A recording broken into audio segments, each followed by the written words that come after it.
بسم الله الرحمن الرحيم. بابا بادجي يرجع شغف جمهور المصري مرة أخرى ولو قليلا. انتهت مباراة اليوم بين النادي المصري وبتروجيت بنتيجة 4-0، طبعا بعد تألق بابا بادجي وإحرازه هاتريك المباراة، واحد من نجوم المباراة النهاردة. يعني بدأ كده زي ما قلنا، يعني جمهور المصري شغفه يرجع ولو قليلا مرة أخرى، بعد طبعا الخروج المخيب أمام سيمبا التنزاني. طبعا يعني كانت نهاية جمهور المصري من ساعة المباراة دي، طبعا يعتبر في صدمة طبعا بعد الخروج، لأنك كنت كاسب هنا 2-0 في مباراة الذهاب طبعا، وخسرت هناك في ركلات الترجيح 4-1 بعد أن تقدم سيمبا وتعادل في نتيجة اللقاءين 2-0 أيضا. فكانت طبعا مباراة مخيبة للآمال طبعا بعد خروج النادي المصري من مباراة سيمبا. نتكلم النهارده إن شاء الله معاكم على مباراة بتروجيت اللي يعني بدأ الشغف يرجع تاني كده بسيط يعني. والنهارده والله الواحد يعني كان مبسوط اكتر من فوز المصري ببابا بادجي دوت، اللي هو انا الحمد لله الحمد لله كنت متكلم عليه من اول طبعا مباراة ليه مع النادي المصري. لعيب الكورة بيظهر يبان من اول لمسة ليه، قلت اللاعب ده عنده امكانيات كويسه، عنده امكانيات مهاجم، راس حربه كويس، عنده بيحب دايما مساحات، لعيب ما شاء الله سريع. فعنده امكانيات وعنده يعني اثباتات ان هو تدل ان هو راس حربه، لكن كان ينقصه هدف. وقلتها كتير، كان ينقصه هدف. واتفرج على بابا بادجي بعد اول هدف ليه مع النادي المصري، يعني ليا الحمد لله كتير اتكلمت في النقطه دي، ان بابا بادجي مع اول هدف ليه الماكينه هتبدا تطلع قماش، والحمد لله الماكينه النهارده طلعت هاتريك. فنتمنى ان شاء الله يعني ان شاء الله القادم يكون افضل للنادي المصري. تكون مباراة النهارده بداية ويعني بناء للنادي المصري. في سلبيات للنادي المصري في الفترة السابقة، في سلبيات، في تغييرات المفروض تحصل في النادي المصري، في تغييرات كتير المفروض تحصل في النادي المصري. ما بتكلمش هنا بس على فريق الكورة، ده انا بتكلم على حاجات كتير. فالمفروض النادي المصري يكون فيه بقى ايه، بداية تعديل المسار في الفترة القادمة بإذن الله. نتكلم كده برضه عشان حتى لو نطول على حضراتكم في مباراة اليوم وننهي بمباراة سيمبا. هنتكلم النهارده النادي المصري. لو اتكلمنا عن تشكيل النهارده، الكابتن انيس بدأ بتشكيل مكون من محمود جد في حراسة المرمى، اتنين مساكين محمد هاشم، خالد صبحي، باك يمين كريم العراقي، باك شمال حسن علي، وقدامهم كده لاعب محمود حمادة زي لاعب ليبرو، واتنين نص ملعب محمد مخلوف واحمد عامر، هاف يمين ميدو جابر، هاف شمال كريم العراقي، ورأس حربة صريح صلاح محسن، اللي نتمنى له السلامة ان شاء الله. خرج طبعا للإصابة في الشوط الأولاني، نتمنى طبعا صلاح محسن ان شاء الله تكون إصابة بسيطة ويرجع ان شاء الله في أسرع وقت، واحد من نجوم النادي المصري. النهارده طبعا يعني النادي المصري برضو لو هنتكلم عن المباراة انتهت بفوز النادي المصري 4-0. والكويس النهارده في المباراة ان انت ممكن وصلت باربع هجمات او خمس هجمات، قدرت ان انت بنسبه 100% تحرز منهم اهداف. دي النقطه الكويسه والايجابيه ان النهارده النادي المصري، لكن فريق بتروجيت كمباراه وشوط اول كان افضل من النادي المصري. النهارده لو بنتكلم على مباراه الدور الاول، ان النادي المصري خسرها من بتروجيت في الدور الاولاني 2-0 على ما اتذكر، تقريبا 2-0. فالنادي المصري كان في المباراه دي افضل من بتروجيت كتير، وخسر بنتيجه 2-0. يعني النادي المصري راح بهجمات كتير وخسر 2-0. النهارده بتتعاد ان النادي المصري بتروجيت كان افضل والنادي المصري فاز 4-0. وطبعا نحمد ربنا ان ما لناش مباراه عوده مع بتروجيت، كان ممكن يتعادلوا في النتيجه زي ما حصل مع سيمبا. نحمد ربنا ما فيش مباراه عوده مع بتروجيت يعني. فنتكلم النهارده النادي المصري في ايجابيات النهارده في المباراه. قدرت النهارده ان انت بكل هجمه محققه للتهديف قدرت ان انت تحرزها. ايجابيات النهارده من المباراه هو بابا بادجي، رجوع بابا بادجي للتهديف بعد ان كان واحد من يعني ممكن من اللعيبه اللي هتكون راحلين في الفتره القادمه. ده هيكون واحد ان شاء الله، دي بدايه يعني ايه، بدايه كمان النهارده الهاتريك دي بدايه ليه. اتفرجوا عليه كمان في المباراه القادمه باذن الله، هيتالق اكتر واكتر وهيكون واحد من نجوم الفريق اللي هينهوا الدوري ان شاء الله. فبابا بادجي النهارده واحد من نجوم المباراه ومكسب المباراه بعد الهاتريك النهارده، وبعد ان رجوعه النهارده ان يبقى عنده ثقه في نفسه. طبعا اي لاعب مهاجم واللعيبه المهاجمين عارفه الحته دي، اللاعب المهاجم لما بيبقى حتى مهما يكون لعيب هداف ونجم ويبدا يغيب عن التهديف فتره معينه، ثقته من نفسه بتقل، بيبقى عنده حته استعجال كده ان هو نفسه يجيب هدف عشان يرجع هو مهاجم، فمحتاج ان هو يجيب هدف. فالنهارده بابا بادجي تعتبر بدايته النهارده من اليوم مع النادي المصري بالهاتريك. فان شاء الله يكون موفق في الفتره القادمه، وان شاء الله النادي المصري اللعيبه كلها تكون موفقه، وتكون النهارده مباراه اليوم مباراه بدايه للنادي المصري ورجوع الثقه من جمهوركم مره اخرى ليكم. يعني النهارده نحمد ربنا ونقول الحمد لله.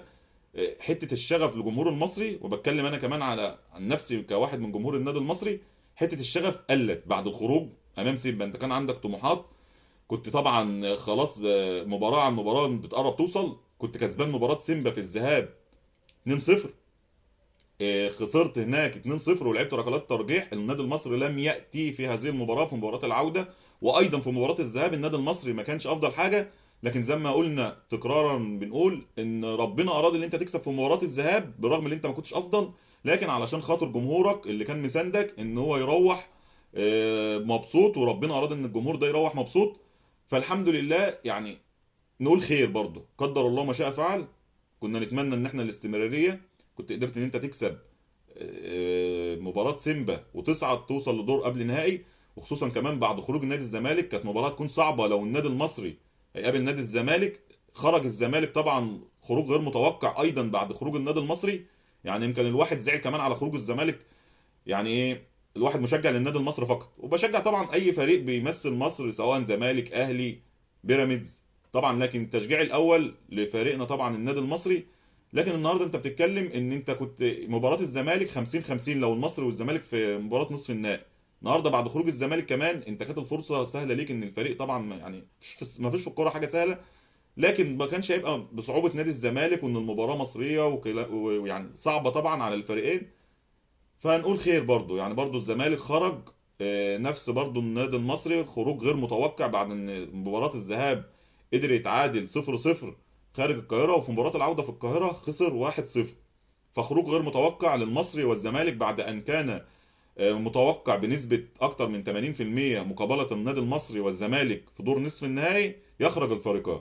فهي دي كرة القدم. رسالة ايضا، طالما ذكرنا بقى النقطة دي، رسالة أيضا لجمهور النادي المصري والجمهور الزمالك والجماهير وجمهور الأهلي وجمهور الإسماعيلي الاتحاد المحلة، لجميع جماهير مصر رسالة: افرح لفريقك، لكن حاول وقت الخسارة ما تزعلش زيادة عن اللازم.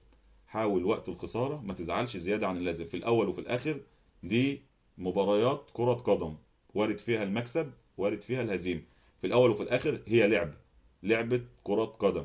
فهي المفروض ان احنا يعني بنتفرج على كرة القدم للرفاهية، مش ان احنا نتعب اعصابنا. طبعا شفنا خالص العزاء طبعا لنادي الزمالك والجمهور وللكرة المصرية في وفاة احد مشجعي نادي الزمالك طبعا بعد الخسارة امام الفريق الافريقي طبعا في دور الثمانية، وخسارة نادي الزمالك والخروج. فيمكن يعني الجمهور زعل، واحد الجماهير هي مكتوب طبعا، يعني وقته مكتوب، ربنا يرحمه ويجعله يا رب من اهل الجنة. لكن حاول ما تزعلش زياده عن اللازم. وقت الفرح ما تفرحش زياده عن اللازم، وقت الزعل ما تزعلش زياده عن اللازم. في الاول وفي الاخر دي كره قدم وارد فيها اي نتيجه. فحاول يبقى يعني ايه، ما تزعلش زياده عن اللازم. دي رساله لجميع جماهير الكره المصريه. حاول، دي مباريات كره قدم. خسرت النهارده تكسب بكره، خسرت النهارده بطوله تكسب بكره بطوله، وهي دي كره القدم. يعني النهارده بتكسب بكره بتخسر، فيها جميع النتائج. فدي كانت رساله طبعا لجماهير الكره المصريه. اتكلمنا يعني النهارده، نرجع تاني بقى لمباراة اليوم امام بتروجيت، النادي المصري وبتروجيت. النادي المصري النهارده لعب مباراة كويسة بالنسبة للنتيجة، لكن بتروجيت كان افضل منه. في ايجابيات النهارده، وزي ما اتكلمنا كده الايجابيات النهارده هو بابا بادجي ورجوع الشغف لجمهور النادي المصري تدريجيا، بعد طبعا ان جمهور النادي المصري شغفه قل شويه بعد. لكن طبعا ده لا يقلل من عشق جمهور النادي المصري لفريقه. ده لو سالت اي حد في جمهور النادي المصري من اصغر حد لاكبر حد في جمهور النادي المصري، النادي المصري جمهوره بيشجعه مش عشان يكسب بطوله، ده جمهوره بيشجعه يعني علشان ده حب للبلد وللنادي. نفس جمهور النادي المصري ان هو يفرح ببطوله، وان شاء الله بطوله قريبه باذن الله، باذن الله بتقرب ليها، لكن لسه ربنا ما ارادش. فان شاء الله في وجود مجلس اداره مستر كامل ابو علي، يعني رئيس سفينه النادي المصري، الرجل اللي احنا بنحبه ان شاء الله. يعني هو يعتبر واحد من جمهور النادي المصري قبل ما يكون رئيس للنادي المصري، بيتمنى ان يفرح الجمهور ويفرح زيه زي الجمهور. وده انا على يقين بالكلام اللي انا بقوله.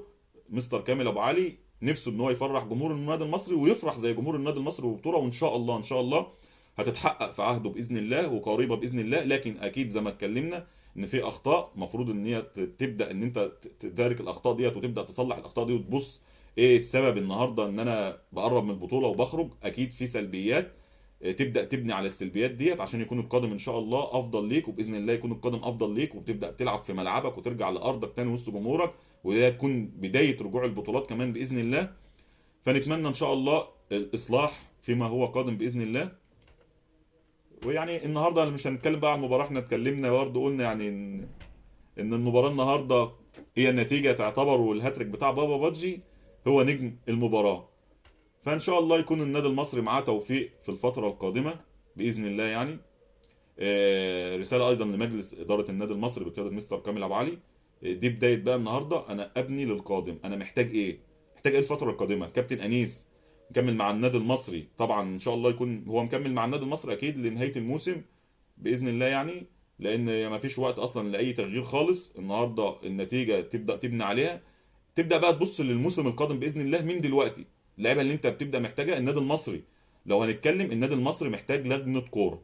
النادي المصري محتاج لجنه كوره فنيه تقدر اللي انت اللعيبه اللي انت بتختارها واللعيبه اللي هتقدر تمثل النادي المصري تكون على قد مسؤوليه ويعني ارتداء تيشيرت النادي المصري.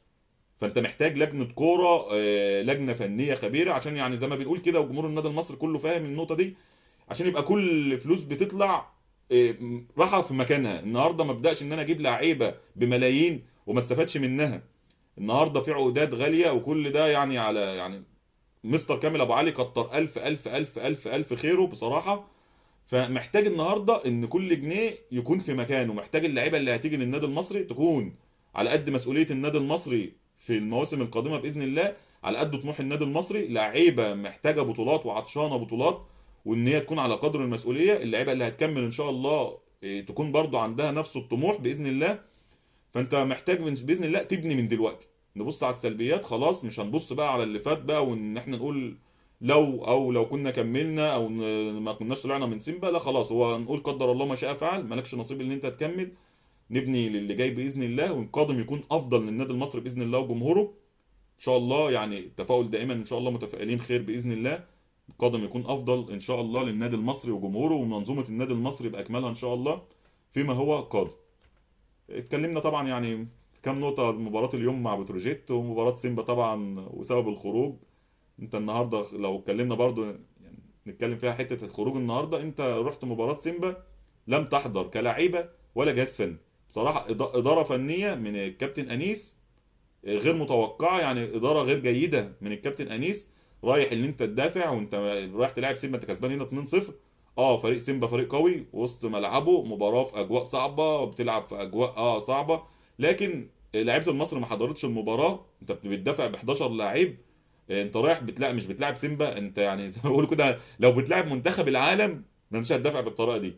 لعبت الشوط الثاني وبدأت تنزل التبديلات، بدأ يبقى شكلك افضل. ويعني يمكن عشان برضو خاطر ان ربنا اراد ان انت توصل لركلات الترجيح وتعب اعصاب جمهور النادي المصري، وخلصت بنتيجة 4-1. يعني حتى ركلات الجزاء انت ما حضرتش فيها، خلصت بنتيجة 4-1. ما سجلش عندك حد في ركلات الترجيح غير فخر الدين بن يوسف.